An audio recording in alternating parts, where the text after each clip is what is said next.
good to have you all here. Sorry for that little distraction over there, because I know it was a really distraction.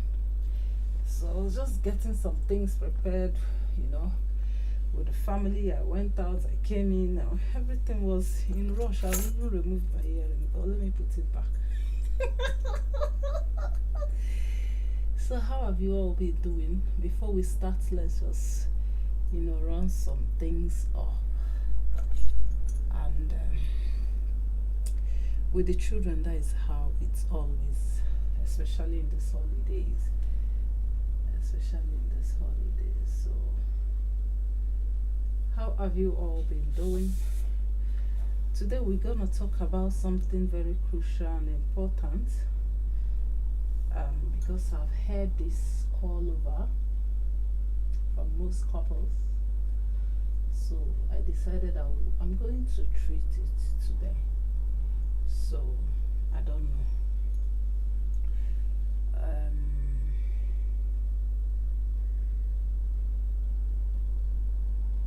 First and first, I welcome you all to this wonderful broadcast, because today is a very special one, and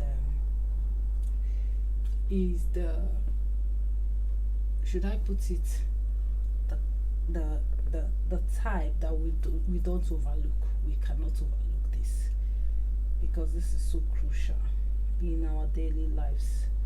In order for we to succeed at what we do, we need this. So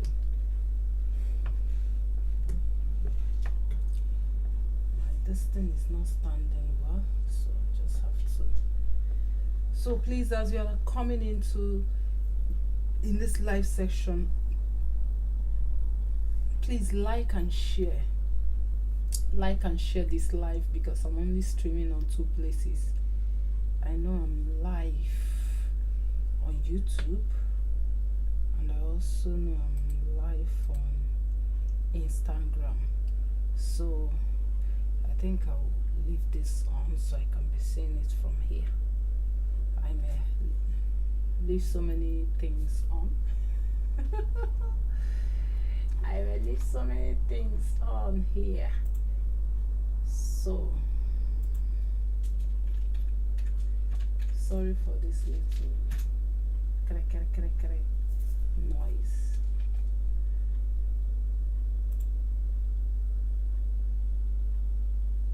So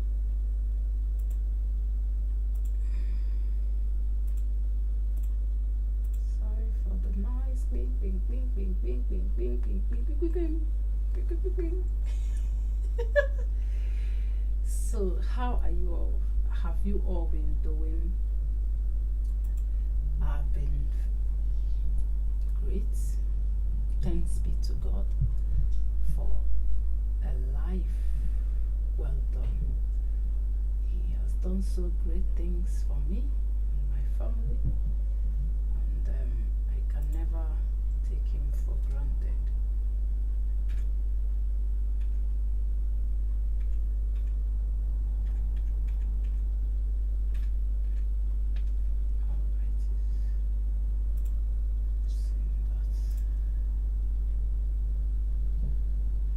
So at least I'll be seen from here, and also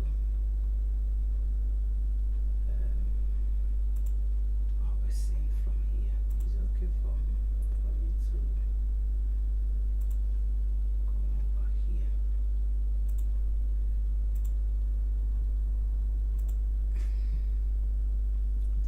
I hope I'm not taking much of your time today, because today we're gonna talk about this most important thing in our daily lives, that's competing.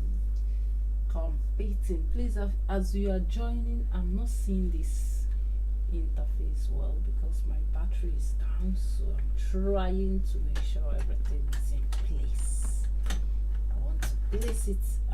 This is better. At least I can be seeing when there is anything over there. So I hope you all are doing great. Today we are going to be talking about competing with your partner. I don't know about you. I do not really know. But all I know is that I've got this a lot, most of the time, about competing with your spouse. Competing with your spouse. And I'm like, why do we compete with our spouse? What's the essence? So, what's the essence? So in this live section, I will be sharing with you things helping you to stay. Sorry, I'm trying to see if I can.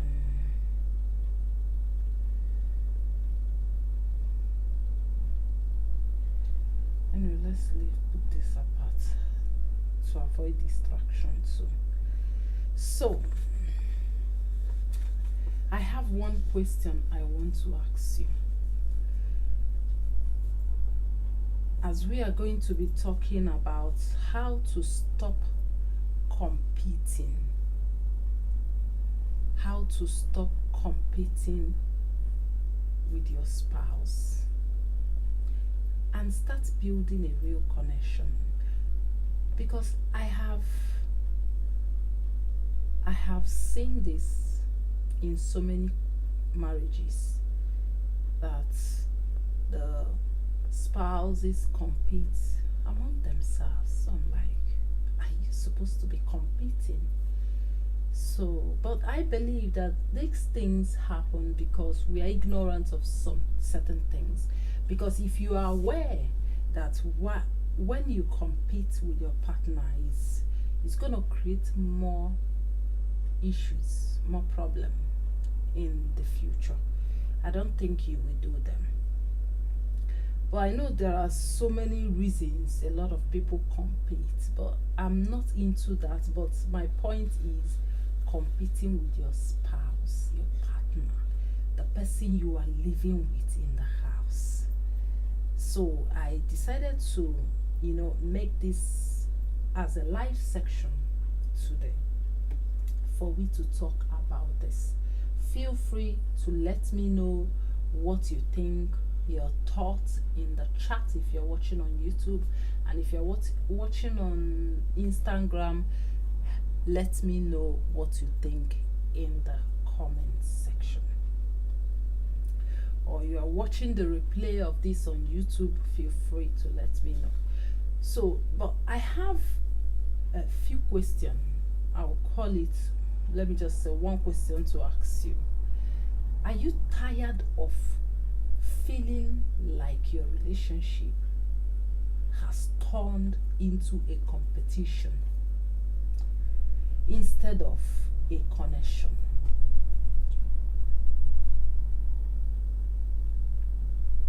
Yes. Maybe you are, constantly comparing who does more, earns more, because I've heard, like I told you, I've seen this in so many marriages. Comparing yourself with all this, who does more in the house or whatever, or earns more money, or even do more sacrifices, all those things. And deep down, is starting to feel like you are driver. You are a rival with them, with your partner. You are no longer partners, but you see yourself like you are enemies. Whether it's silent scorekeeping, because I know so many people keep that silent scorekeeping. I just not too long ago, I just came across a video a video of a woman saying something. If your wife keeps quiet and lets you have the peace, not ask you anything, then you are no longer in a marriage. But it's real, because sometimes we don't really know the meaning when we are vulnerable.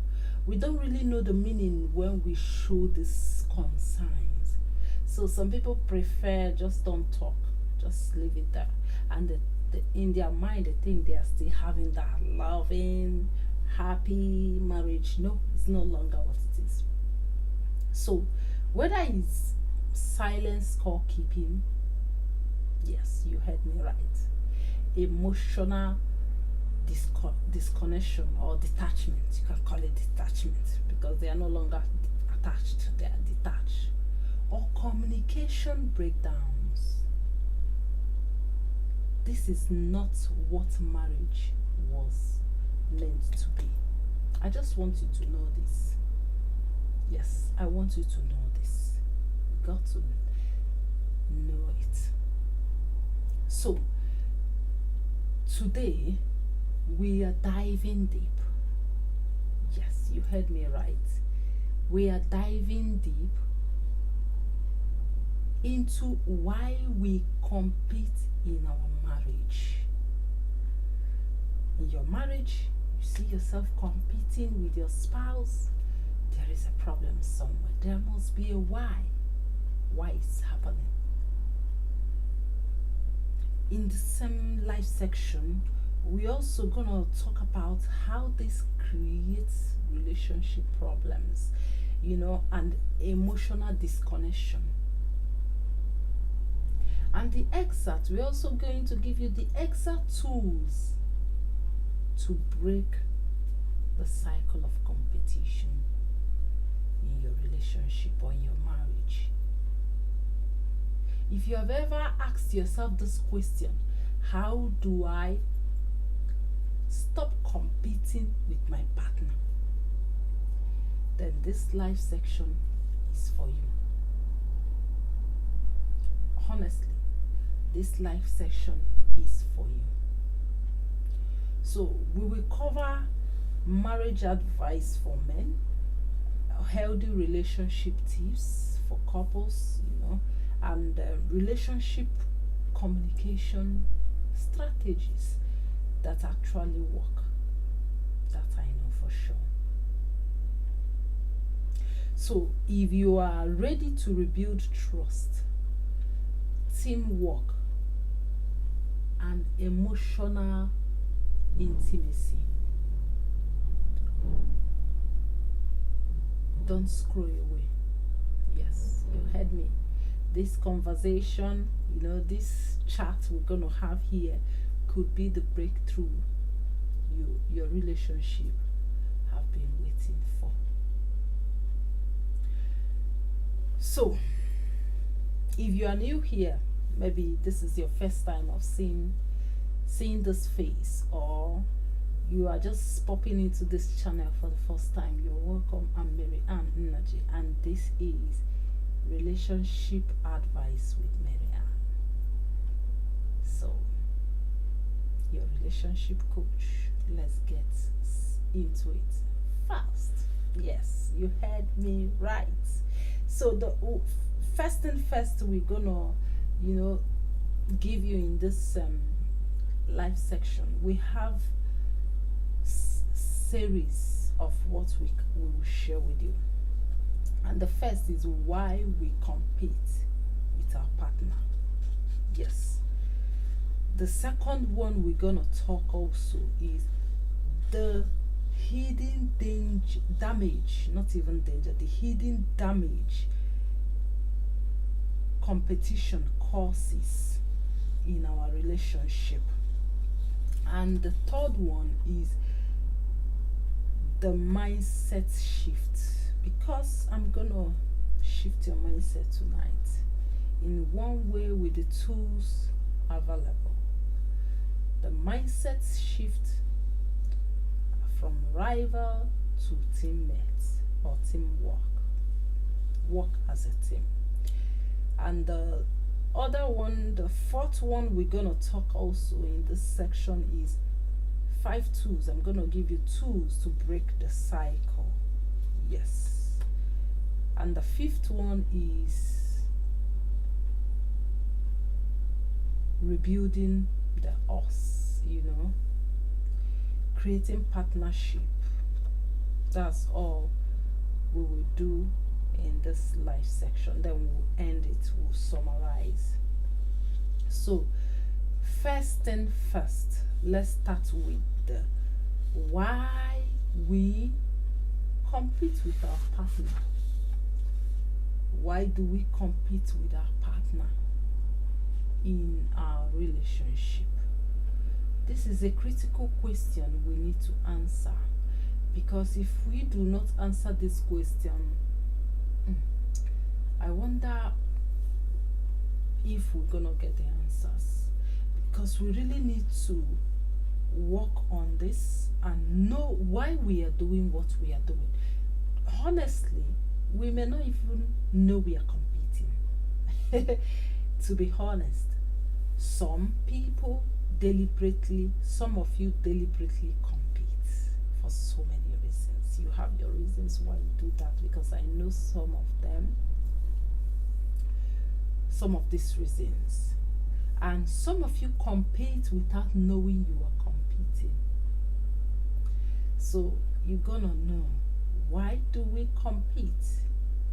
So first of all, let's start by, what does competing with your partner looks like in the real life? Like in real life, as we are here, what does competing with your partner looks like? Sorry about that. So for we to be able to grab this, let me give you an instance what it looks like. Competing with your partner looks like when you start comparing careers. Like I told you, I've met couples, I've met families, I've seen marriages, like seriously, and they'll tell you, let's see who will win. And I'm like, jeez, is this why we are here? Like seriously, you married a woman or you married a husband, and both of you are competing in the house. Hey, this is a war zone. For me, that is what it is. It is a war zone. So you know that moment you see some couples, some partners, they start competing about career. Maybe the other spouse have a better career, a better job, doing something more presentable, because there are some things some people see as this is more presentable. I'm laughing because there are people who these things matters to. It doesn't matter. For me, it doesn't matter. Any career you are in, career is career. Anything you are doing, so far you are not idle. You are making progress. No matter how small, you're making progress. So people compete. When you see yourself compete with your partner in your relationship based on career, you compete even on income. Who is bringing the bigger money, the bigger amount? I'm bringing in the big one, so you're gonna respect that. All those things, they matters. Money is good. Money is good, but it's not enough for us to compete with our partner. It's not a good reason for we to compete with our partner. Also, there are so many, like I said, there are so many reasons why we may compete.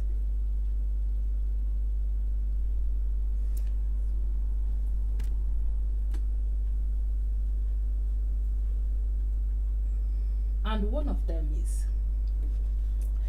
I've stated career, as I've also stated income, what you earn, those who earn big and small. There is also another reason why we compete, and that is parenting styles.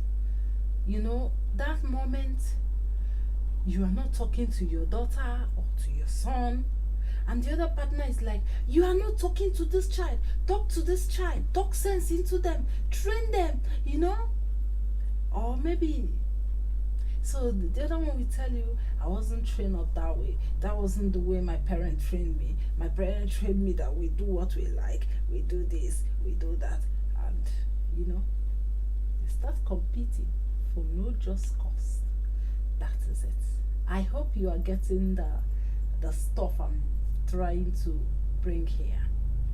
So, another thing, like I told you, there are several ways we compete and what it looks like, because we are trying to describe what this competition with our partner looks like in real life. Another one is winning arguments. When something is brought up, we try to be the one to win this argument.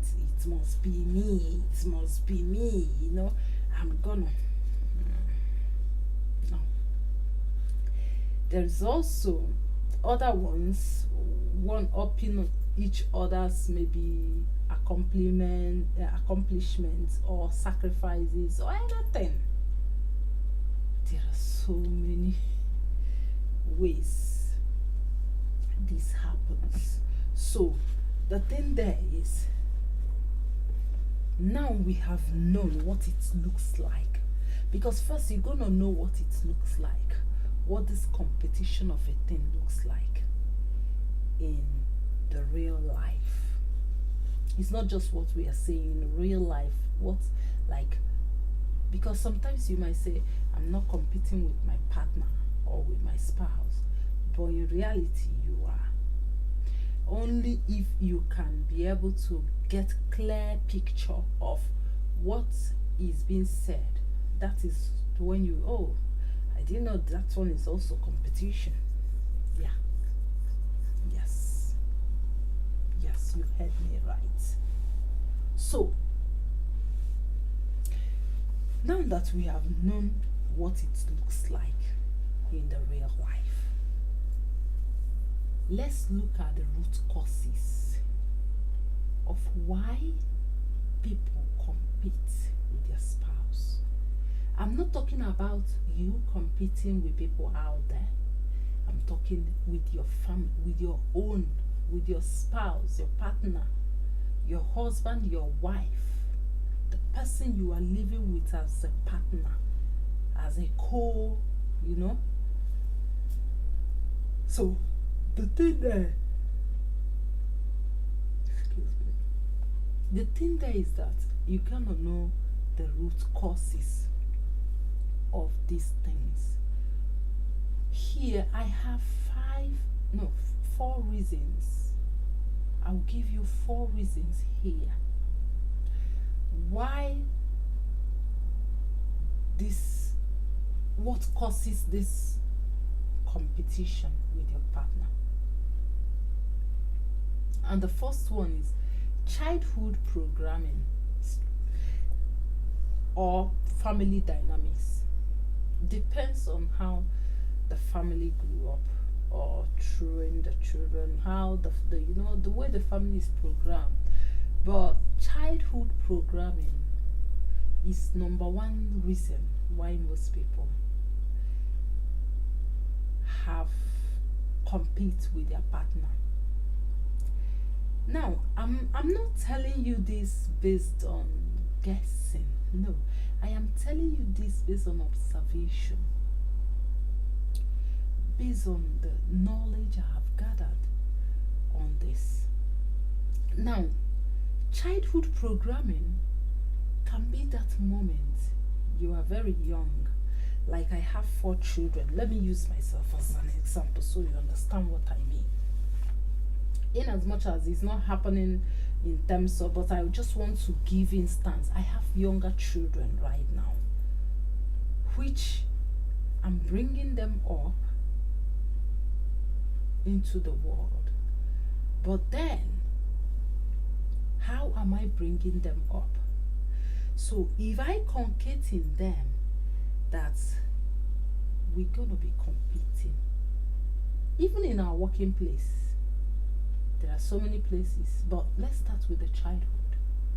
So, if I start to, for instance, I may not really tell my children to compete, but I will do something that will make them start competing.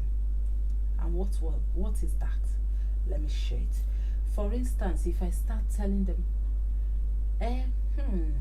if one did something very well, and I'll start telling them, you see, oh, that's why I love him.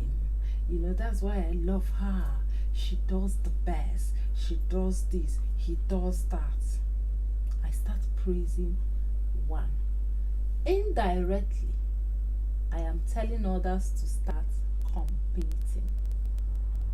That's exactly what I'm doing. Indirectly, I have told the other children to start competing. So now, they will start competing to make sure that they all have the best from me. Like, I give them the every praise I have given the other. That's childhood programming. Indeed, if you want to train children in a way that they grow and without competing, just tell them to be you, do what you love, but always learn to do the right things at the right time. Tell them, just direct them, but don't make them to compete even among themselves. Because that will bring not just competing to bring jealousy, enmity, and other things. We have all had this. I don't think you will tell me that you haven't even experienced it in your own childhood. I have experienced it. But the point is, how did you go about it? Did you let it affect you? Did you continue? Did you pick up the model, the style, and start using it on your own children? Even now that I am adult, I still see people still program, use common sense, and use their common sense to use other people's sense. How do I put it? So, in terms of, they do this to start so that this one will bring this one, they will start competing among themselves. And when you start doing this from childhood, tell me who you will not compete with. You compete with every person you come across. So this is why I said childhood programming is the number one root causes of this competing with your spouse. That's settled. So let's move on to the second one, and that is insecurity and low self-esteem. That moment you are too insecure, when you see good people, good things that's happening to people out there, instead of you, if you see good thing, you embrace it, you appreciate it. That's my belief. When you see good thing and appreciate it, that good thing will come to you, knowingly or unknowingly. It will definitely come to you. But when you see good thing that somebody did, you wished, how I wish it was me, that thing will never come to you, because you're going to be great. First of all, you're going to be grateful. Oh, this is wonderful. Wow. Whoever it is for, when you appreciate good things, it comes to you naturally. That's how God has created the universe to function. Things work in autopilot. So whatsoever you give comes back. If you give jealousy, it comes back to you. So insecurity and low self-esteem also create this competition. When I say insecurity and low self-esteem, that moment you don't see yourself as valuable. You might be doing something, but you start like, I don't think what I'm doing is enough, you start looking for reasons to just, compete with because of insecurity. You are insecure in yourself. One, you don't believe you have them. Even if you believe understand my point. That time we have this low self-esteem. We think other people are better than us. Nobody is better than anyone. We are all equal. We are the same in the sight of God. That's a brainwash. A lot of you have been brainwashed because you believe this, that some people are more blessed than the other. No. Okay, let me give you an instance. Orange tree, or let's say mango tree. Mango tree bears fruit. Does all fruit come out the same time? No. Some start bringing out fruit. The same trio. Some will still have small fruit that is not yet big. Like I used mango tree. So the bigger ones, there must be one that is bigger. Like my fingers, you see, they are not equal. No one, like, we should know that life, just the universe, God who created the universe has created all things this way. So we need to start seeing things this way. Everything are not created at the same time. We were created last in every creation. Yes, the woman was the last of all creation. The things in the world were created first before man. So doesn't really mean anything that you will because that person is he's first, so I will now be the last. What is all that? That's low self-esteem. That's insecurity at work. So when you have these things in your life, you see yourself compete with your partner. So that's the second reason, the second root causes of competing with your partner.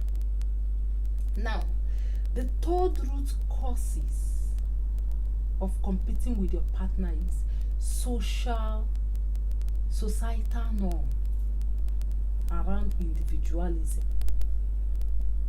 You know that moment, maybe in your working place, your boss, they will come and tell you, and we want to have this, whoever that got this, we have this.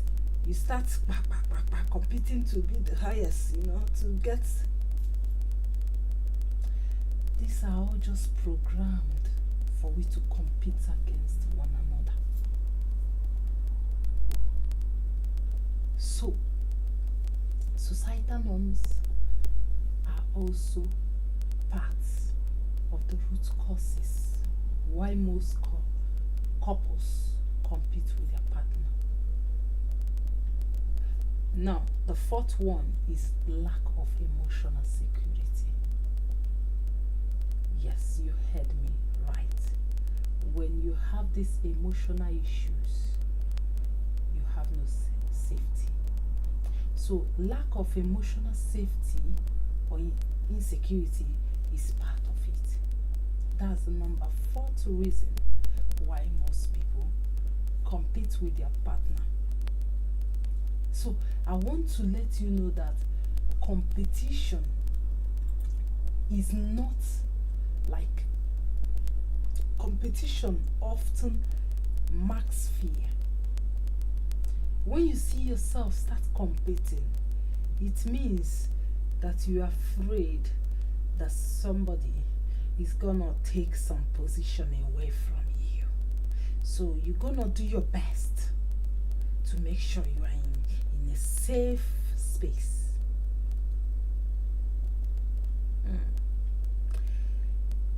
Truth is, fear is being irrelevant. That, like I just said what I said now, I wanted to tell you is irrelevant. Or I need to put it this way. Fear is being irrelevant. Because, one, Fear is being irrelevant, unseen, or not good enough. That moment you see yourself feeling these things, that is it. That's the competition. Because I told you it often marks fear. And what are these fear of unseen, irrelevant, or not being good enough? Have you ever seen yourself coming into a place and you start having this feeling, I'm not good enough. I'm not good enough. Have you? Have you? I don't know. Maybe you should let me know, maybe in the comments or in the chat, because that will be lovely. So, with that being said, I also want to let you know here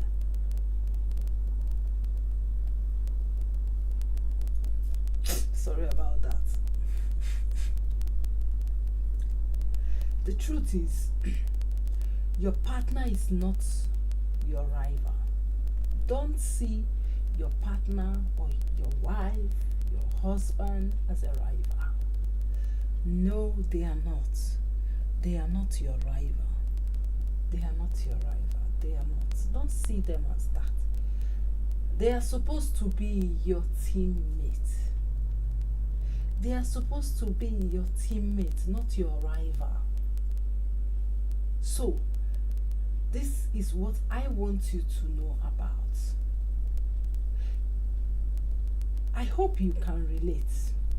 Yes, I hope you can relate with this, because if you can, please, I would want you to drop a fire emoji in the chat section if you are watching live, or in the comments if you are watching on social media or on Instagram or the replay.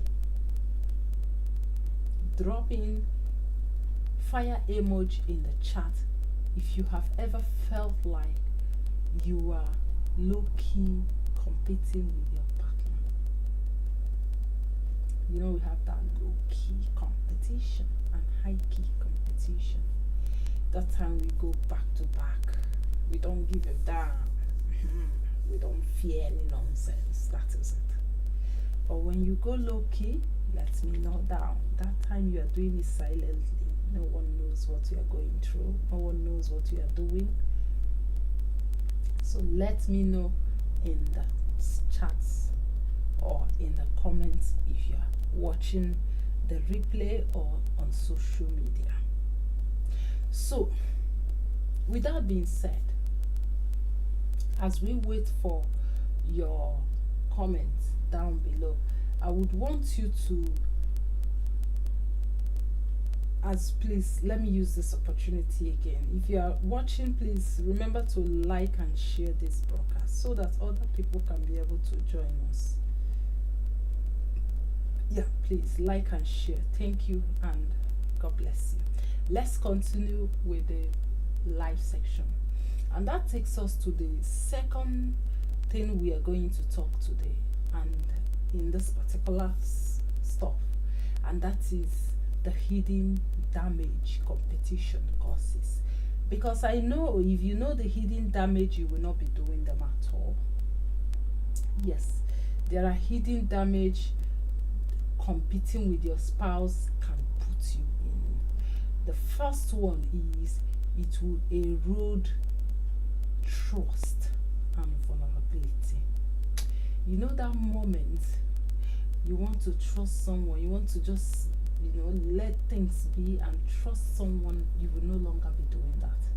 You will no longer trust anyone, not even your partner as you compete with them. And vulnerability, you will no longer be vulnerable. You will fight all you can. You will see yourself fight all the time. No more vulnerability you show, you will not want to be that soft. You want to be sophisticated. Ooh, you won't be tough. You want, this is exactly what it is. So it erodes trust and vulnerability. So instead of marriage being a peaceful place, now marriage will become a war zone. You know, place we fight for everything because we want our right, we want this, we want that. Yes, that's exactly what it is. So that being said, let's move on. The second one is growing resentment. This damage is somehow not just, this is critical because for me, when there is resentment, more problems are creeping, more issues are creeping, more problems are developing every now and then. So that is why it's always good. I always encourage to avoid resentment. Do your best to avoid resentment in your relationship, because I know this is not it's something you can do, but at the same time this is not something you can just say. You need to work on them. So when you start competing with your partner, these are the damage it causes. Yes, there will be resentment. More and more it will be growing every now and then. And the third damage it does, hidden damage it does, is power struggles. You know that moment you start showing power. When this one say do it like this, you say do it like that. You know that time we do going gone. People are trying to show they are going 5,000, going the other one we say 10,000. You see, they are showing power. This is exactly what it is. Now in your own marriage, you are struggling. You are power struggles. There is power struggles. You want to show I'm the man of the house, and the woman wants to tell you I have the power. Hey, tell me, how will this home look like? Sometimes I always imagine how will such home look like. It's a disaster for me. I don't think there will be peace in such a place. Power tussle, where we drag, we try to show, you know, like we mentioned earlier in the beginning when we are trying to explain what it looks like in real life, like what this competition with your partner looks like. This is real. When you try to compare career, hey, I'm a doctor, I'm a nurse, I'm making the money, you know, and the other person will struggle hard to become the same profession, you know, that, or struggle hard to become more profession that earn more than the other. Oh God, poverini bambini. If it is in Italy, they will say poor children. So what will the children learn with all this? Because this is hidden danger. It's so hidden that none of us are seeing this. It's everywhere, but we are not seeing them. So the power struggles is the third one. And the fourth one is emotional distancing. There will be nothing like, you know, I feel I miss you. No, who miss you? Okay. Who is missing who? Nobody is missing anyone. When there is such a disaster in the house, nobody is missing anyone. Because there's nothing like emotion anymore. The emotion will be distance. And you know, when emotion is distance, what it looks like, you know what it is. That time people no longer feel anything for, you know, when you talk, they're like, they don't even have that feeling anymore. These are the damages it's creating. Another hidden damage this also creates is, it causes also is the tit for tat. You do me, I do you. God no go vex. You do me, I do you. And you see, maybe in a marriage, maybe the spouse, one of the spouse, cheated with the other, cheated the other person, maybe had an affair, and the other person will, I will deal with you, and they will go and have an affair in order to give you back what you have given them. That's not marriage. That's war zone. That's not what marriage are meant to be. God never created marriage that way. That's not the aim and purpose why God created marriage. Love doesn't strive in scorekeeping. You know, that moment you are keeping things, you're telling them, I will deal with you with this, I will deal with you, don't worry.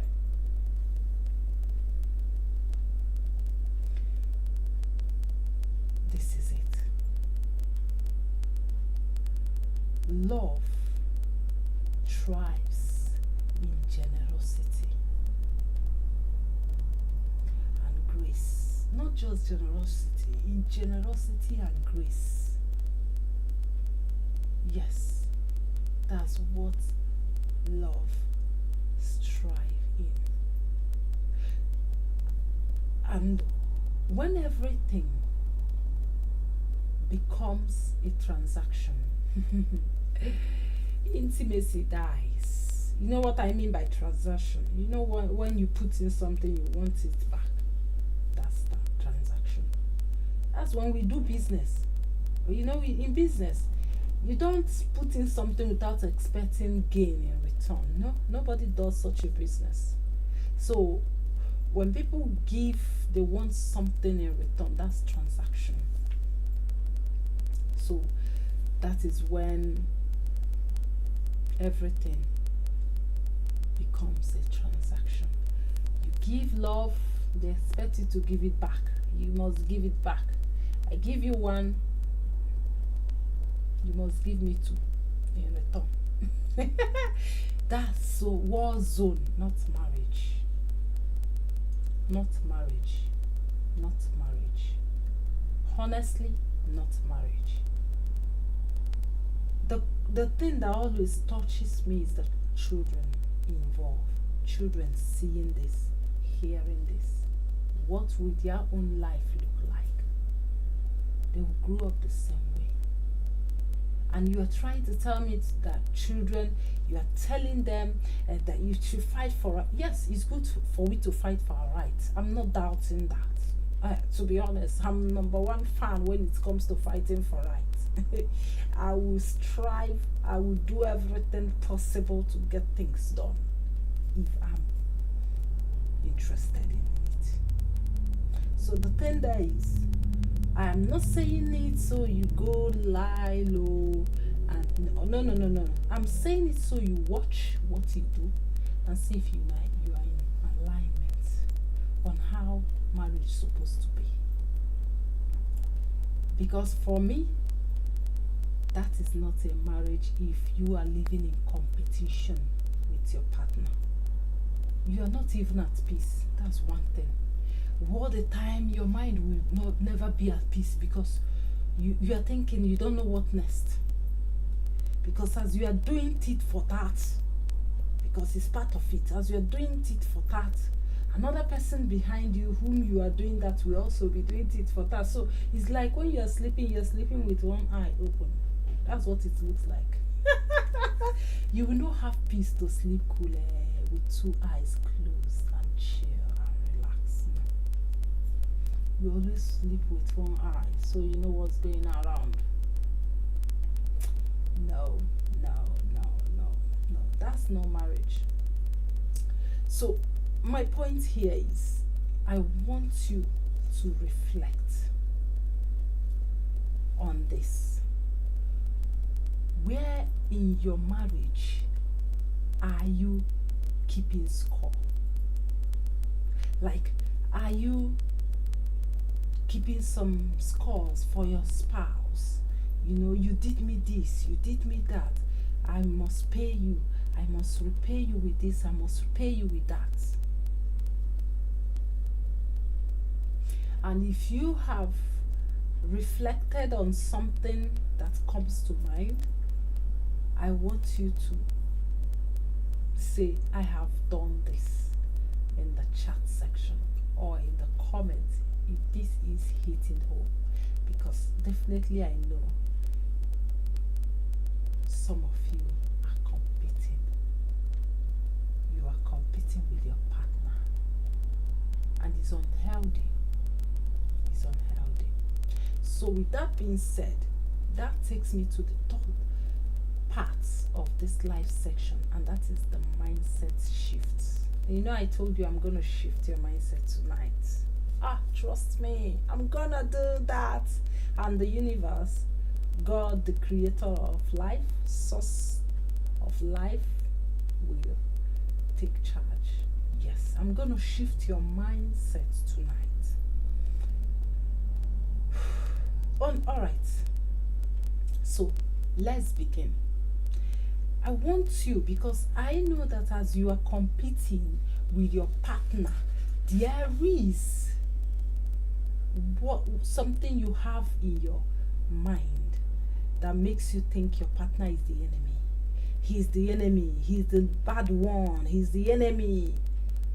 There's something making you to do that, to think so. I want you tonight. I'm gonna shift that for you. So you no longer see him as the rival. Rather, you see him as a teammate. That's for sure. That's for sure.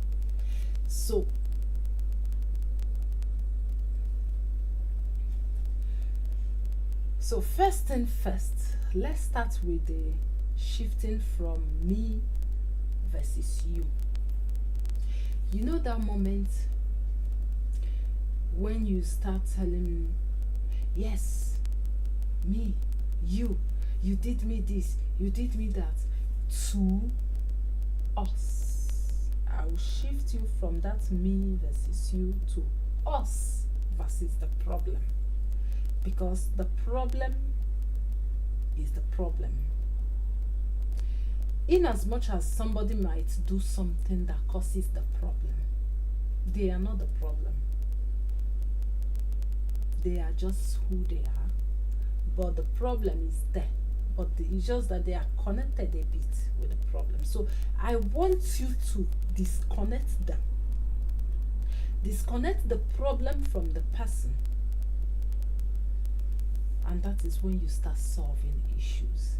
Start solving issue in the sense that you start, instead of, for example, if your spouse did something now, or maybe they spend too much, maybe you are the one earning much of the money, but they spend it too much, and you noticed, and you try, you were noticing, or you may not even notice, but that one you noticed it, and then you spoke up, something maybe happened on the way, maybe the reply and so on. You know how the message of a thing goes from intermediate to the sender, from the sender to the medium to the, and so on and so forth, and to the receiver. So maybe they send a wrong message that triggers the whole thing, escalated the whole thing, and you start getting mad at them. Just do your best to try and separate them from the problem so that you can be able to solve the issue. That's how I know. That's how I know I have been solving problems. Everything that comes to me, every of my problems and how I also help other people solve this by doing your best to differentiate them. Differentiate the spouse from the issue, from the problem, so you can be able to tackle it and see you and your spouse as the team versus the problem. That is how you shift this mindset from me or you to us versus the problem. You heard me correctly. So that's one. The other, sorry about that. The other way we're gonna do this mindset shift is recognizing shared goals as a couple. You know, I have said this in one of my videos here. One of my videos here about shared vision. There must be something you have in common, you want to achieve together as a couple. So do your best to recognize those shared goals as a couple. Do them as a couple, not as individual. Now, those shared goals you have as a couple, this is the time you recognize it from in this particular aspect.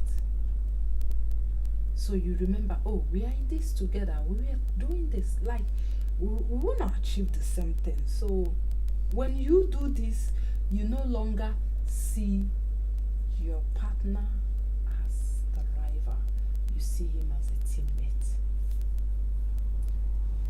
Yes. So that is another way you can shift this mindset from rival to teammate. Another way you can shift this mindset is understanding emotional safety and how it reduces the urge to compete. You know, when I told you about this emotional safety, when you realize that you are there emotionally, like for instance, you know, there are some couples, when you tell them something about their partner or their spouse, their mind goes, wow. They start panicking.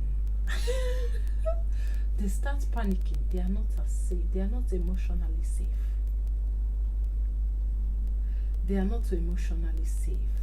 So that's why I said you need to understand the emotional safety, because if you can,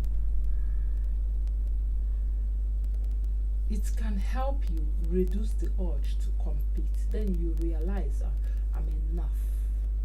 Oh, I'm enough. There is no need to compete for anything. We are in this together. You are you and me. You are unique and I'm unique. So when you start seeing it this way, then the urge to compete will not be there. So that's why. Then that's the third way you can shift from that rival to teammate. You know, shift that mindset. Another way you can do it is the role of empathy can be of help here. The role of empathy and curiosity in disarming power struggles. Yes. You know, if we realize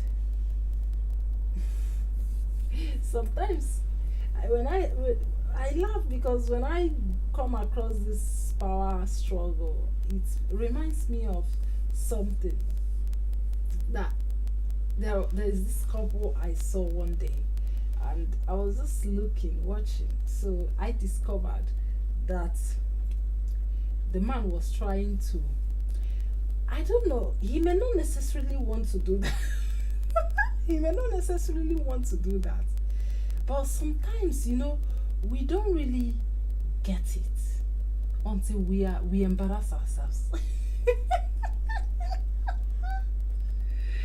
Until we embarrass ourselves.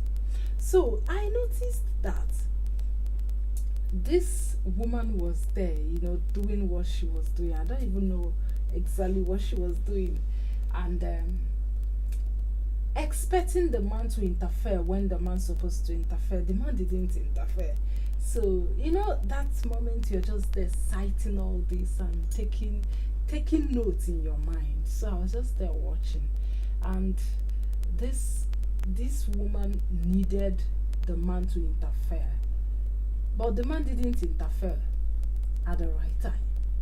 And when he now interfered, he interfered wrongly. So he interfered wrongly, and the woman was like, what's the meaning of that? So the man started, when they try to show power. So the man started making trouble out of it. And I was just there. I don't interfere when it comes to, unless I'm invited. I don't interfere in my family issues, especially marriage. If I'm invited, I can. If I'm not, I don't. So I was just there. The man was trying to show, as the man now, he wants to show the power. He can we can say anything to maybe the child or whatsoever, and the child will do whatever because he has the power. And they started doing it. And later it backfired to the man. So, no, while I'm narrating this, is just when I remember this power struggles of a thing. So whenever I come across it, I remember this particular incident. So I laugh over it. At times, it's not everything you try to show power. To be honest, even if you think you're powerful in your marriage or in your relationship, it's not really everything you try to show power. Because sometimes you embarrass yourself. Honestly, you embarrass yourself. You just disgrace yourself for no just cause. But it's true. You just disgrace yourself for no just cause. So I think there is no need for this power tussle, power struggles. We try to show, I'm the man of the house, I'm the woman, I make the money, I do this, I do that, I can do what. No. Those things it's nothing. It doesn't help. No way, it doesn't help. Those people who do that are the weakest. I call them the weakest. Why I call them the weakest? Even in strongness, they are not. They are just doing those things just to, bully the people they can bully and go scot-free. They are the weakest. When it comes to emotion, come silently, you see how they shed tears. That's why I say there is no need. There is no need for this. So the role of empathy and curiosity in this can help in disarming this power tussle. Have you ever sat down to ask yourself, look at that person you want to fight and start having pity on them? Have you ever thought of that? You look at them and say, oh, poor man or poor woman. Oh, when you see them, that these people they are just vulnerable. Leave them, let them be. You see, you won't do those things. Power tussle or power struggles is not the key. Rather, it damages relationship between whatsoever, the spouse or the family or wherever. It damages relationships. So trying to show, I see this also in friendships. People, they try to show you they have this, the other one will try to show theirs. Those things, it doesn't make sense. Because one day, one must be winner. That's for sure. Two people cannot win. And that comes to mind. Thank God for this said shift, because as I'm trying to shift yours, I'm shifting mine too. You see it? I'm saying now, in every battle, there must be one loser and one must win. Have you ever thought about it? Have you ever thought about it? So I want you to think, see it this way. There is no need to battle. Even if I lose, no need to fight. Even if I win, no need to fight. Let's just make up things. Let's just put things in order. You know, when you start seeing things this way, you will not compete for any reason. Yes, you won't. You will not compete for any reason. So, I want to leave you with something here. I know sometimes you will want to say this. If I let go, I will be taken for granted. I know you will be saying this. If I let go, I will be taken for granted. I want you to counter that, because that's the reason why most of you still stick on it, on trying to compete. On trying to compete. So the point there is this. I want you to counter it by true strength is in vulnerability and partnership.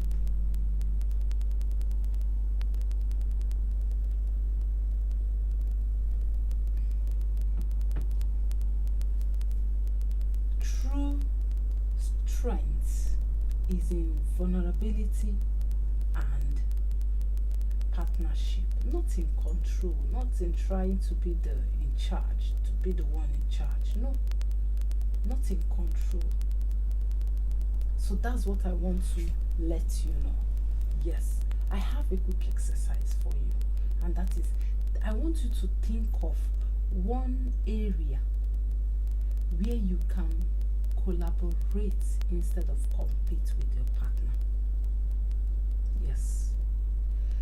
You know why?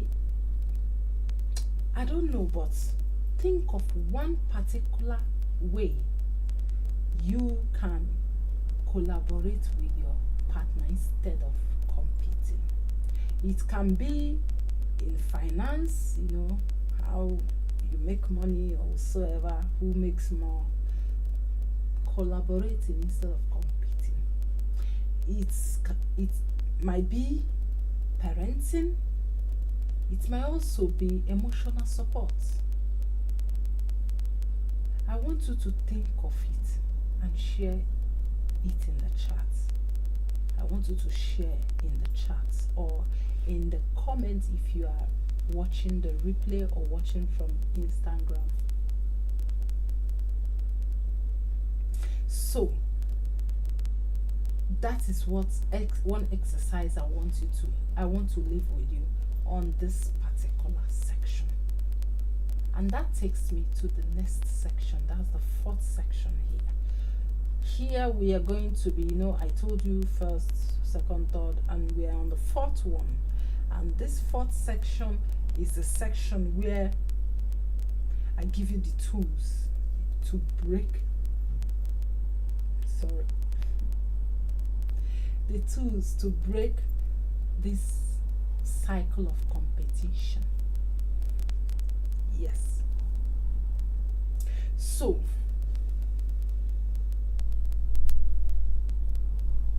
the first one, number one, tools. I'm going to be giving you 5 tools here in order to be able to break this cycle of competition. And the first one here is daily check-ins. Daily check-ins. In this daily check-ins, is not daily check-ins creates emotional safety through consistent communication. You know, yes. When you constantly talk with your partner and You know what's up with them.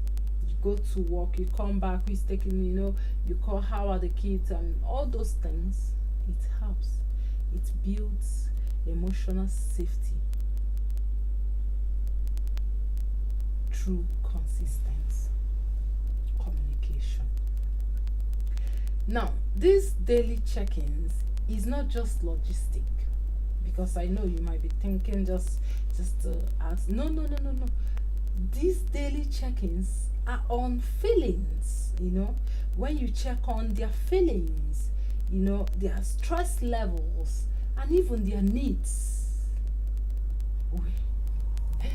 Yes, yes, and even their needs. You heard me right.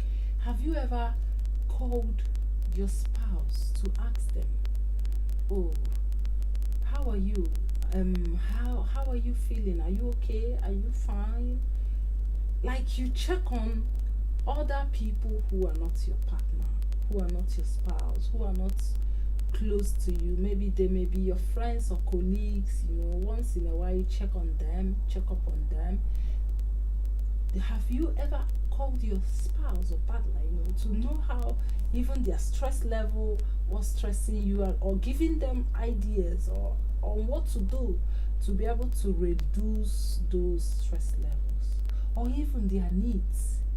Somebody might be in need, for instance, and you call them. They know that your call may not benefit them, because you will never care to know what they are going through, or know what they might not even pick your call.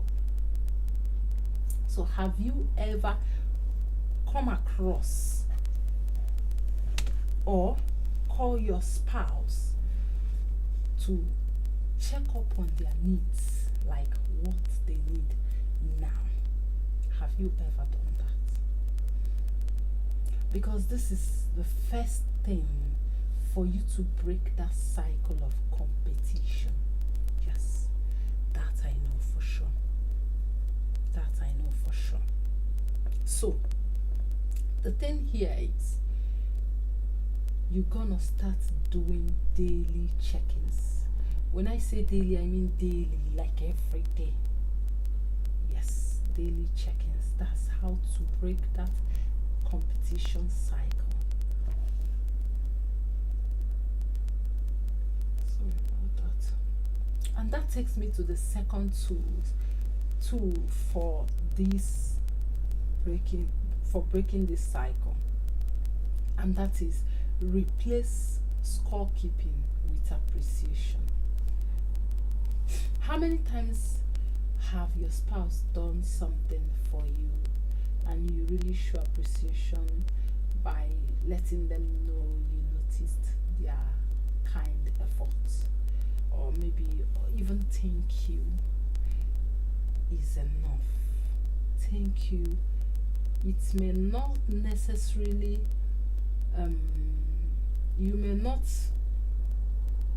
like, how many times have you ever done that to your spouse? There are things we take for granted. We take so many things for granted, especially those who are close to us. Yeah, we take them for granted. And when they show kindness, kind appreciation, we don't appreciate it. So that little thank you for doing this or that, make sure you call the name so they know you noticed. Because sometimes someone might do something for you and you never showed appreciation, and they feel like, oh, what a waste, or not important, I'm not gonna do that again. There are people who they do things once, they will not, and you don't recognize it. I'm not gonna do that again. Yeah, we all have our species. We are mammals, we are humans, so we are not really, yeah, we are mammals, but highest mammals. We are special species. We are special kind of species. So the thing there is, do your best to show appreciation. Oh, try telling them, oh, I noticed you did this or that. Thank you very much. I really do appreciate. Oh, I noticed this happened. Oh, thank you for that. I really do appreciate. With all those thank you, I appreciate, it softens and makes the mind of the person doing it to do more. It gives them even the strength to do more. But when people do something and you don't appreciate it, it doesn't strengthen them, it weakens them. Have you ever noticed that? I have. It weakens them. So when you start showing appreciation, it builds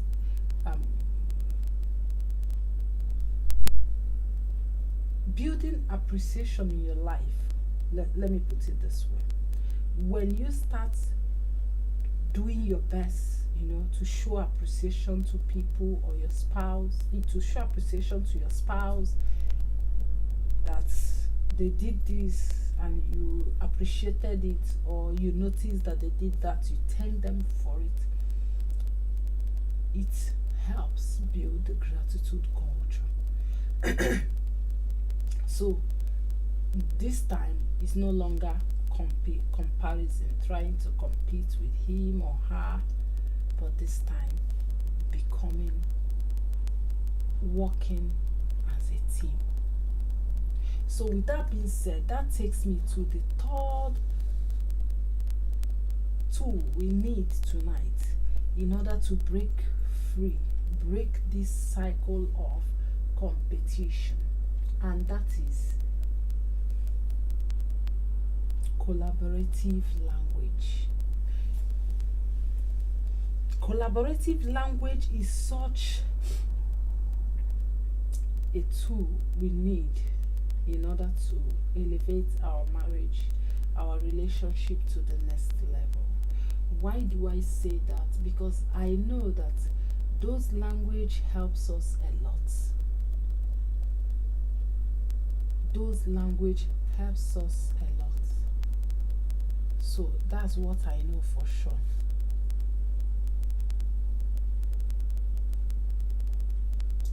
So collaborative language, when I say collaborative language here, I mean that moment we use the word we use, we, us, and together.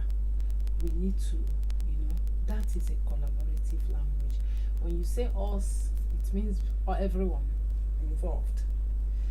When you say we, the same thing. Together, us. So instead of me, it will be us, we, you.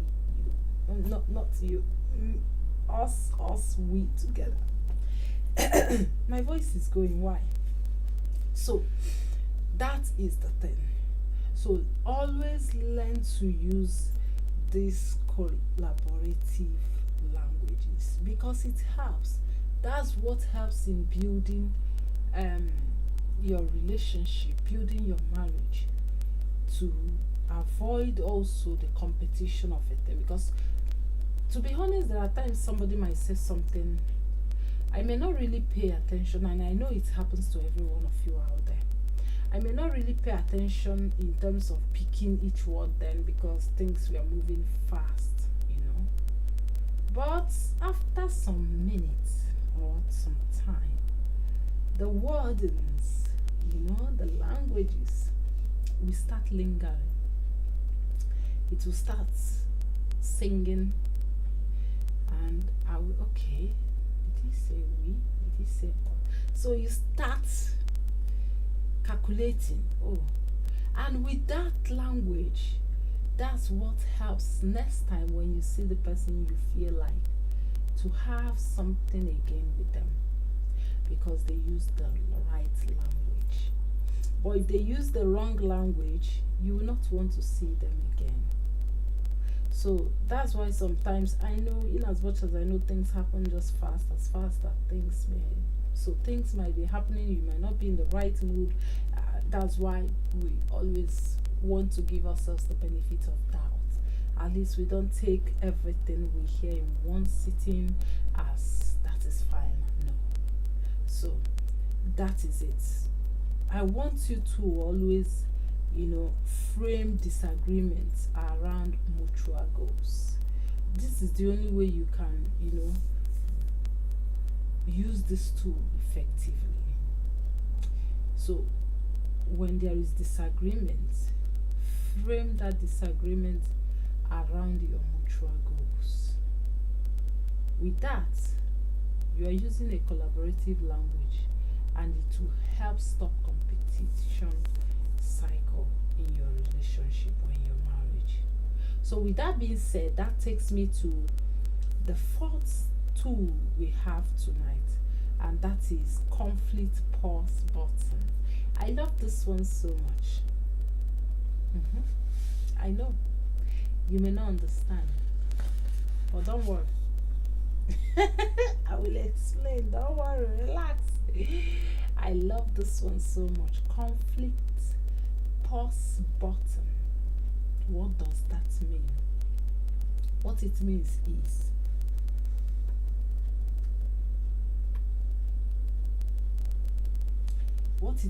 is that moment there is a problem already. There is an issue already. Maybe there might not be an issue, but there is a misunderstanding, which if care is not taken, it will lead into a bigger problem. So what do? How do you do what you do? What I do is very simple. Learn when to stop an escalating argument. That moment you say something, in reality you don't really mean to hurt anyone. You are just being open, and you're just speaking from your heart the way it is, and you're not trying to paint anything.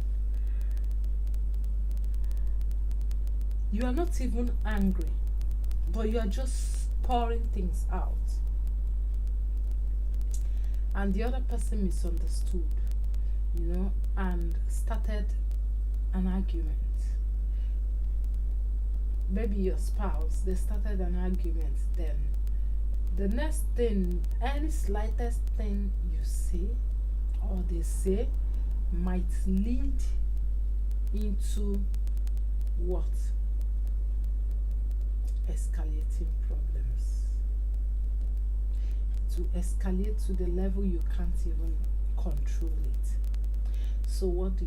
That is when you use this conflict pause button. You go off. You press the button.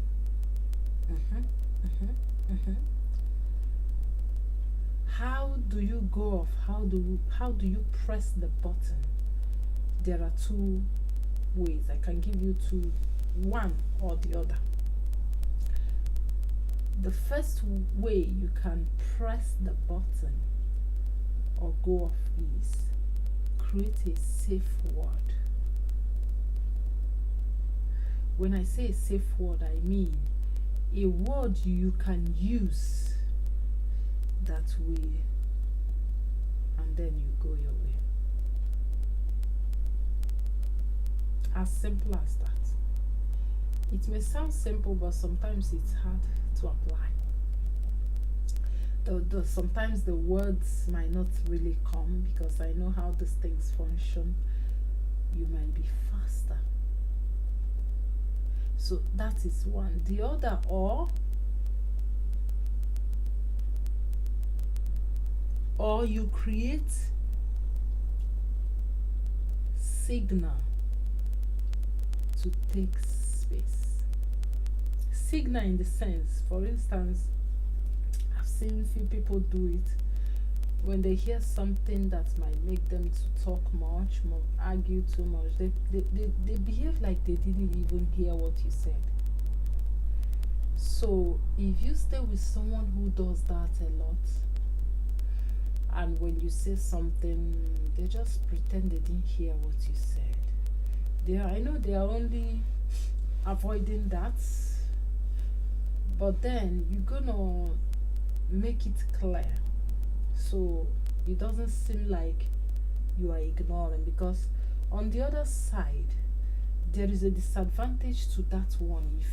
If for instance, you're talking to someone and they heard you, and you knew they heard you, but they didn't say anything again.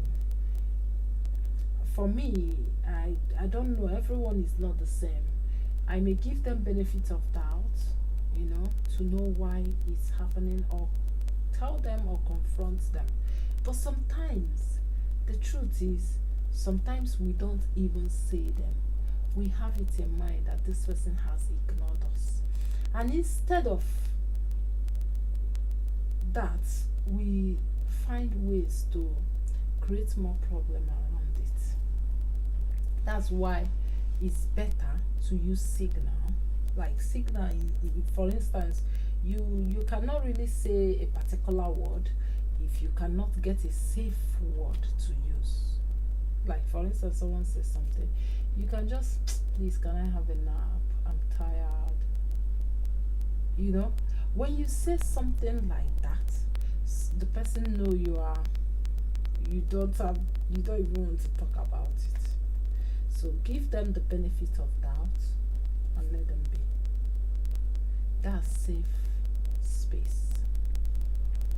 So there are so many ways you can go about it, but the best is to find a safe word instead of just ignoring the person. But you can give signal. I'm tired, please. Or can we do this next time? With this word, you already know the person doesn't want it now. So what do? You respect that boundary. So with that being said, that takes me to the next tool I have for you. I promise I'm going to give you 5 tools in order to break this cycle. So this one we just talked about is conflict pause button. So always do your best to stop an escalating argument. If the argument has already heated high, just do your best to make sure it doesn't escalate the more. Because one is to find ways to calm something. But the truth is, a lot of us do not have patience. You don't have patience to find ways to calm. Instead, you say, hey, I don't want to do this, I don't want to talk about it again. Please, it's okay. It's okay. It's okay. And you think it's okay. It's true. You said it's okay, but the way you are saying it doesn't sound calm. So we're going to learn how to put these things in place. So that is the main thing. So with that being said, let's move on to the final tool I have for you today, for you to be able to break that cycle, and that is celebrate each other's wins. This is so crucial because tell me if you don't celebrate your partner's win, you are in disaster in waiting, because you think you have a home, you don't. To be honest, you don't. So the point is, celebrate your partner's win, each other's win. Every one of you should celebrate each other's wins, no matter how small, no matter how big. If your partner wins, you win. Yes, say it that way. If your partner wins, you win. I want you to turn jealousy into inspiration. At times, I don't know why we jealous. Like, seriously, I don't really know. Sometimes I'm like, why do people really jealous for no just cause? Jealousy is not a good thing, yet we pride in it. Yes, we pride in it. We try to, do you think you're better than me? Who is talking about who is better than? Like I was discussing with someone a few days ago, and hearing this words that some people say that this country is more better than this country. I said, oh, it's because you have not been in those countries. Because if you have been in separate countries, you should supposed to know no country is more better than the other. Yes, this is how I see it. I don't see it that some people will say US is everything you need is in US. Some people will say this country is more better. No country is better than just the way you are. It's just the color of the containers. Did I say containers? Did I say containers? Yeah, it can be. Yes, so red, blue, green, and so on. Yes, it's just the color of the containers. Yes, no country is good, is better than the other. Currency, they may have economy good, yes, but when you get in reality, in real life, no country is no country is more better than the other. Forgive me for using maybe the words I use. I don't know, but to be honest, I know. Don't get me wrong, but what I mean is we are all the same.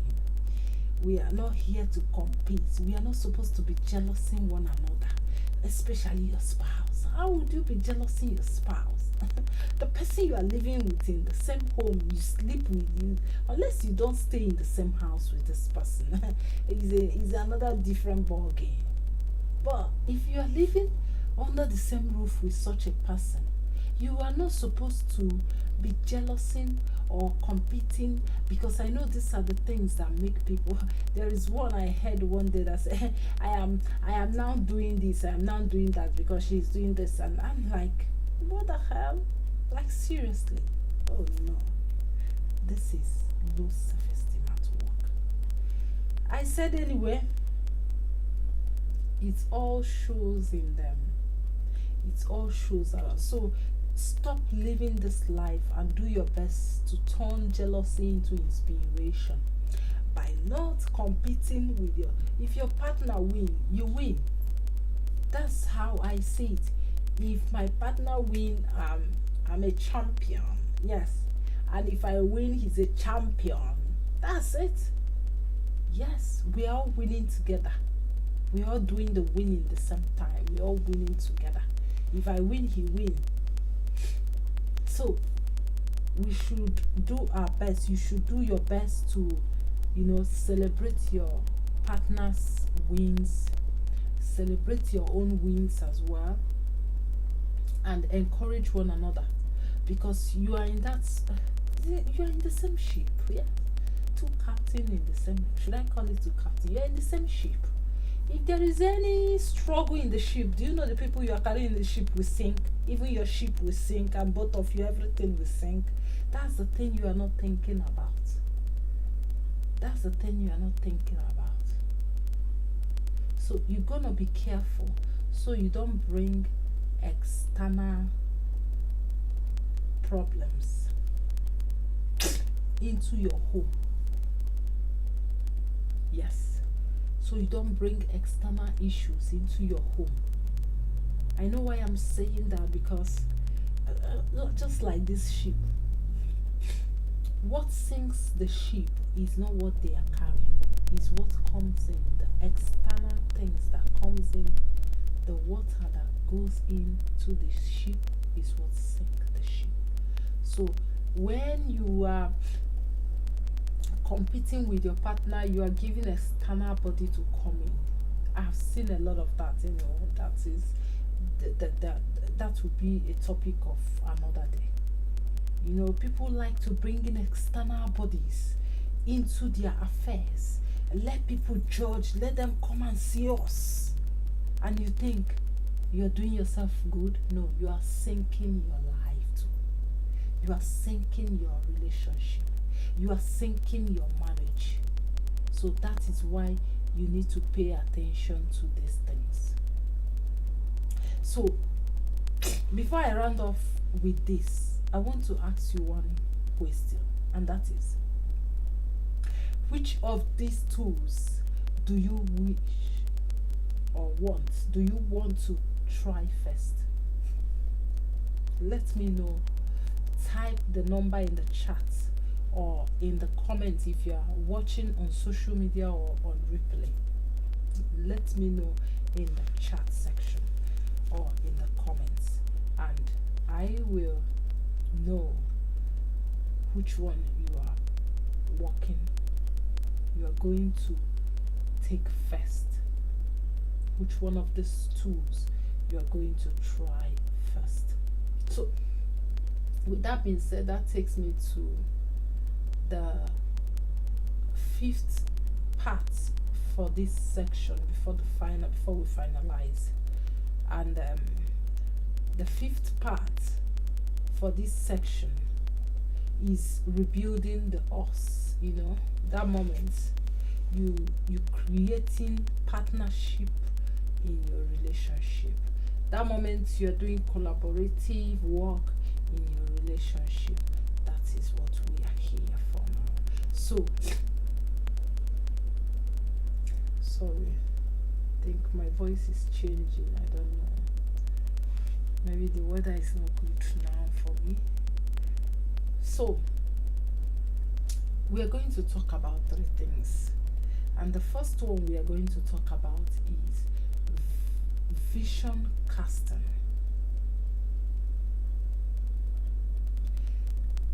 You know, this is all about this channel is how to build a marriage, how to build a relationship, how to make it work for you, how to get the best out of your relationship.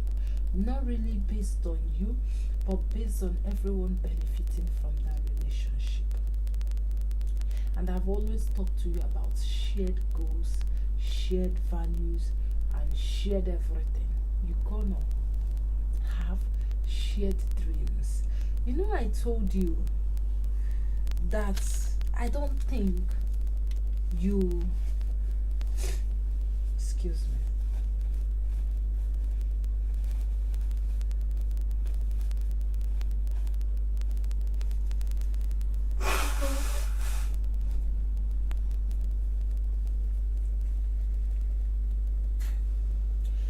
I told you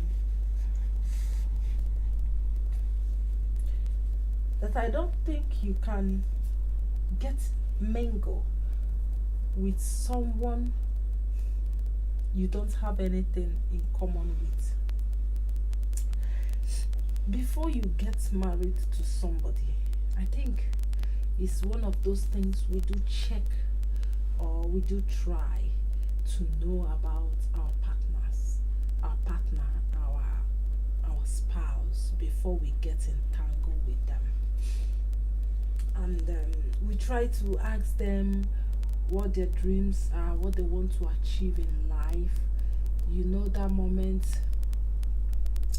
we are asking them about their goals and values, you know, and then you realize you have some things in common.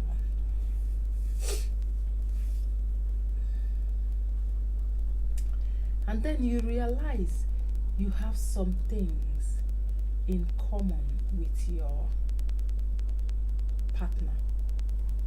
Yeah.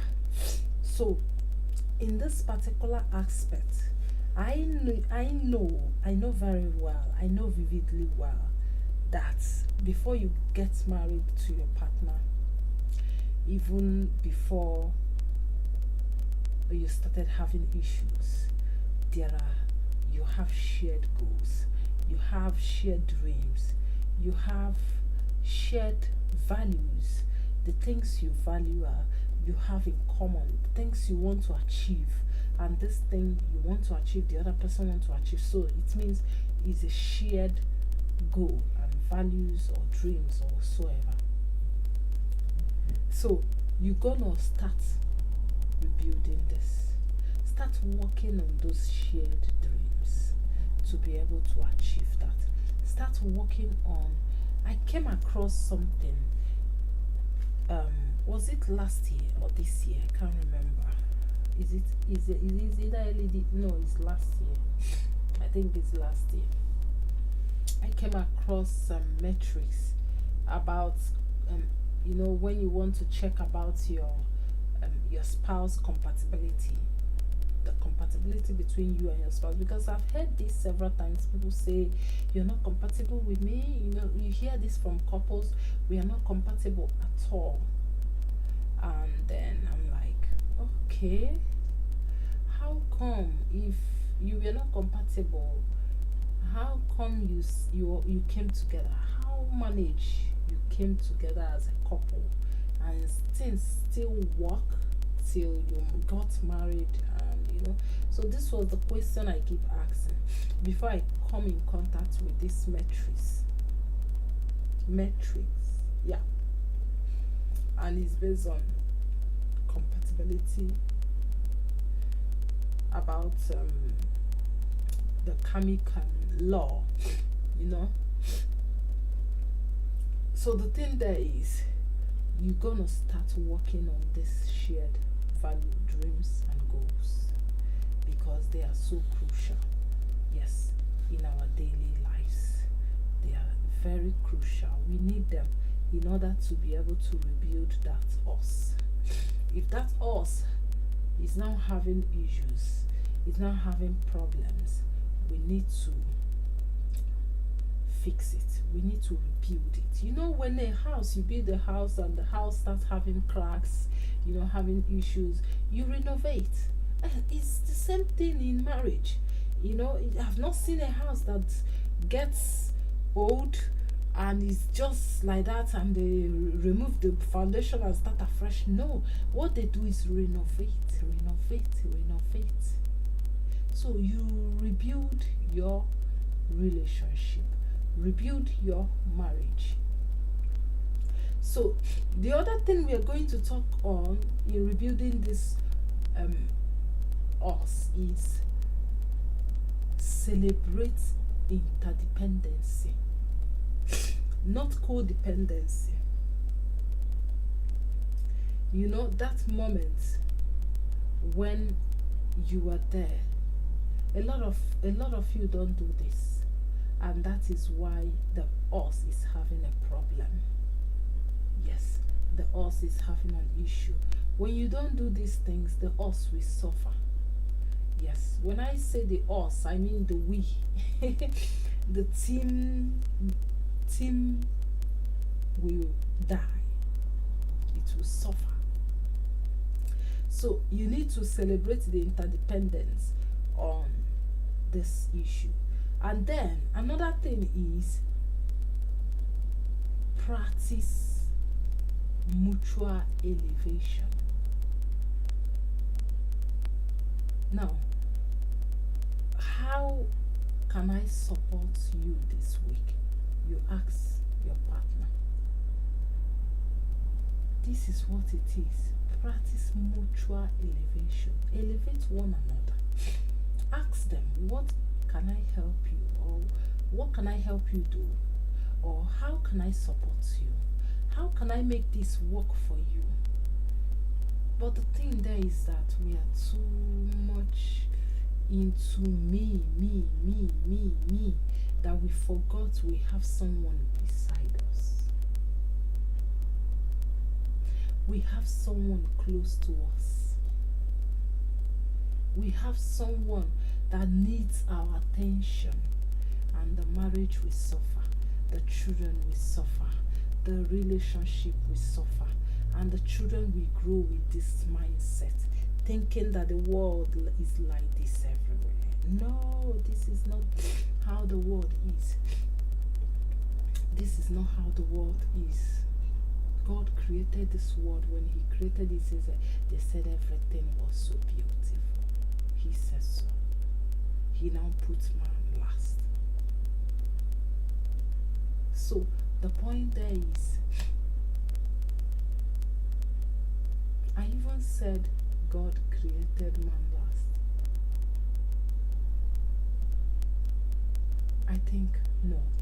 Let's not go there. Maybe we'll talk about that later. Because I remember something clicked. So I'm trying to rephrase back to what I said initially. But that might be a mix up somewhere. I might mix something there. But I don't want to mislead anyone. That's my point. So the thing there is, we need these three things in order for we to rebuild our us.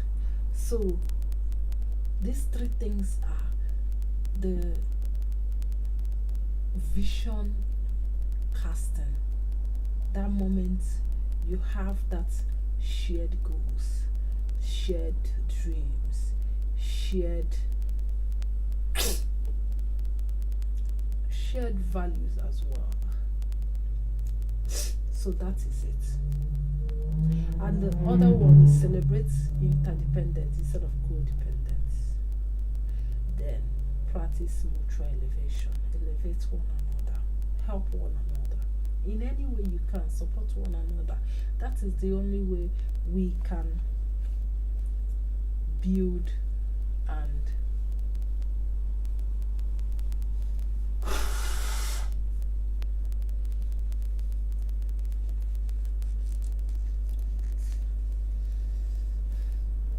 that's the only way we can rebuild this us, you know. So one thing I want to leave you with is couples that thrive don't compete.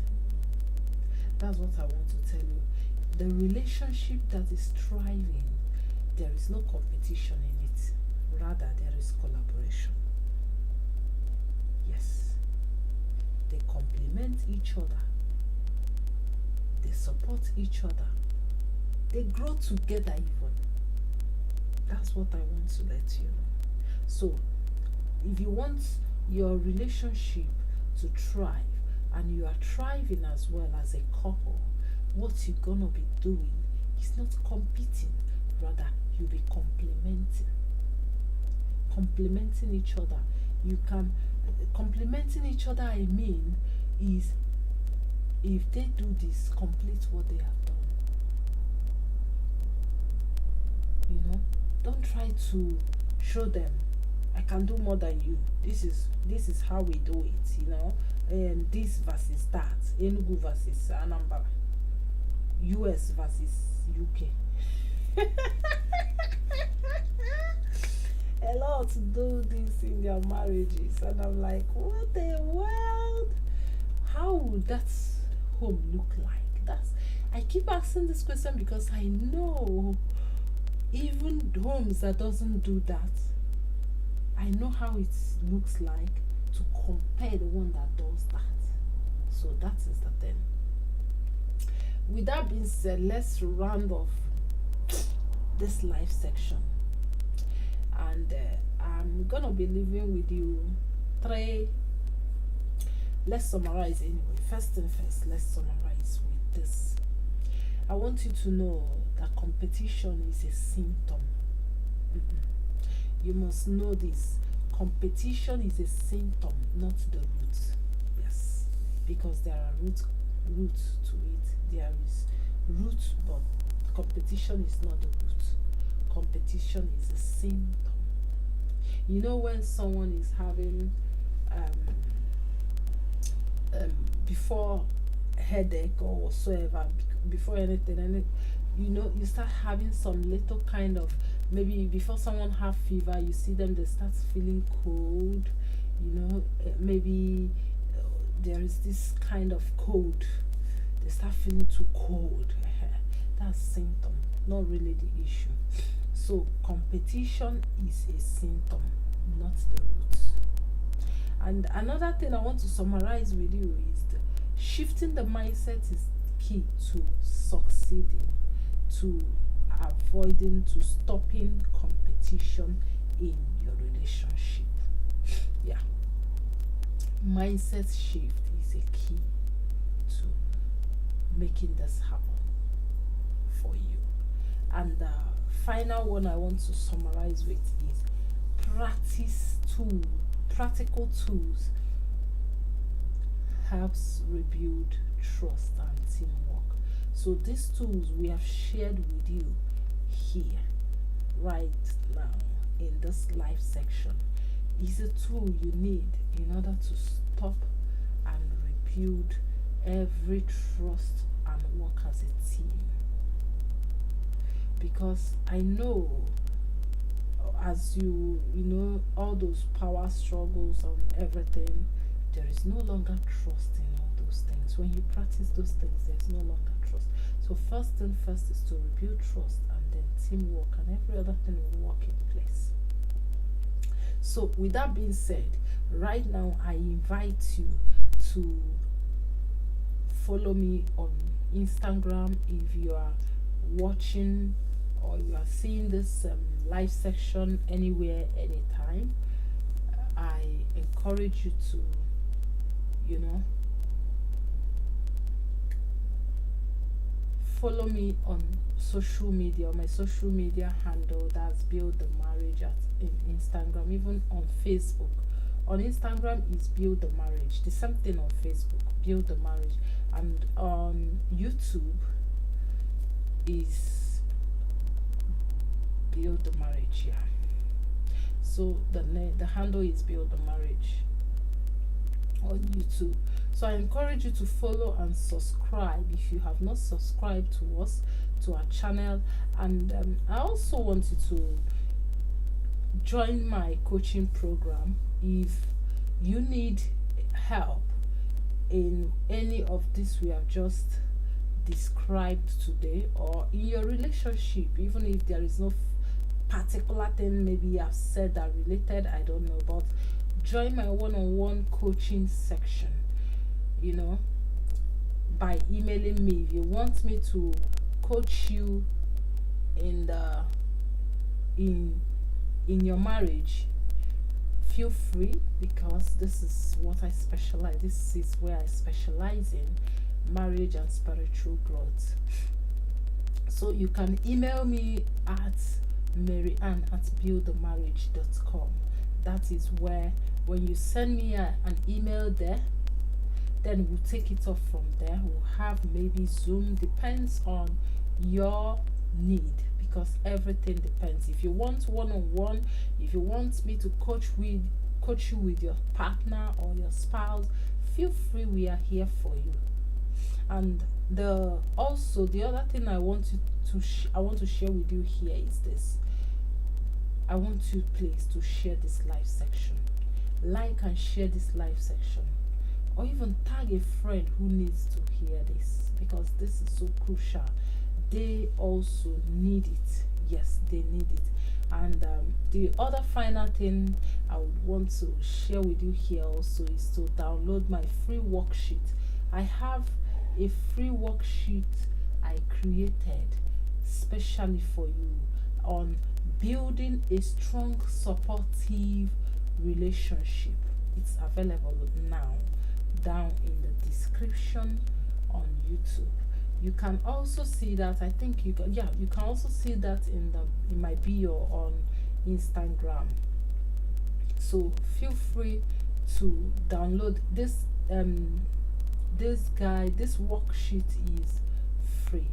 So just feel free to download it down below. It's available for you. So the final word I'm going to be sharing with you today is this, and that is, if you are ready to stop competing and start connecting with your spouse, I invite you to book a clarity call with me. To be honest, sometimes there are some people I've coached in the past about, this is not about marriage anyway, this is about spiritual aspects, and their result was massive, because when you tell people what they do, what they need to do, and they take step in doing it, everything works. The issue is, a lot of people come, for you to help them do something. They want you to do that thing for them. They don't want to partake. They don't want to be part of that thing. There are times in life we need to be the one to make a move. So the thing there is, this is your marriage, this is your relationship. You're gonna take it to the next level. You will not want it to suffer. You will not want to bring up children tomorrow that will always, this was the way my parents was living. Does it mean they never knew? Or the kind of thing. I know they may also get to understand and know the right way, but by then it might be late. Why? Is because when they are young, that's when they get things right. If you teach them things right that time, they pick it correctly. But when they get old, when they get to adolescence, not adolescence, adulthood, they struggle to pick up because that was not what they are programmed with initially. So the thing there is, book a clarity call with me. If you need help in any of this marriage issue, I trust God and trust me, you will get results if you follow every step accordingly. And the final thing I want to talk to you here is this. Let's talk about where the disconnection, because I know that you are having this issue, there's already disconnected. You have already been disconnected with your partner or spouse out there.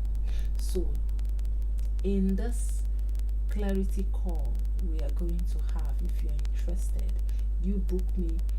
Like I said, send me an email on that email address, maryann@buildthemarriage.com. Then we will talk about where the disconnection is and how we can restore your marriage or partnership you both deserve. Yes, because I know you both deserve to have a good marriage, good relationship, good home, and everything. So let me know email me there, and we'll take it up from there. Feel free and feel relaxed. Whatsoever I'm doing with anyone, I love to feel free about it. So be free and be relaxed about it. Don't think anything, because that's the truth. Just be open, and you see your marriage will return the way you wanted it. The thing there is, some of you don't want to take the action you're supposed to take and do the right thing you're supposed to do. So with this clarity call, everything will be okay. So with that being said, I think we have tried for today, and I want to use this opportunity to thank you for everything, and thank you for staying tuned to the end of this live section. I really do appreciate your efforts. So, and I'll be seeing you in my other video here. And bye.